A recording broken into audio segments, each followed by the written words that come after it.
I got expelled from school for selling cannabis when I was just turned 16. Yeah. And that was quite a big thing. But really, there was a lot of conflict about religion because my parents are very religious Mormons. I stopped going to church at 15.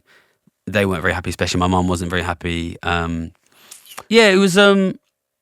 there's a concept in Mormonism of the straight and narrow path and the great and spacious building, which is the idea that like the way of God is difficult. It's a very narrow path and you have to be very careful. And off to the side, there's a great and spacious building in which presumably some kind of orgy, I think. Orgy? I guess so. Yeah, don't quote me on that, but it always sounded dead fun in the great and spacious building.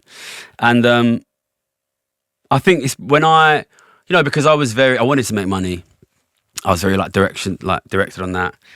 I stopped going to church. I got expelled from school for selling drugs. I got a job at a big bank.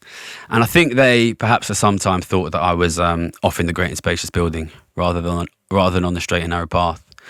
So, it's difficult. I'm sure they are proud of the things that I've done. But I think, especially my mum, I think it's a bit complicated by this. Like at the end of the day, it's sad to say it, but she thinks we're going to hell. You know what I mean? And that's like, Yeah, so and I think, and she obviously always wants us to come back to church, which is not on the cards. So, I think it's a complicated thing.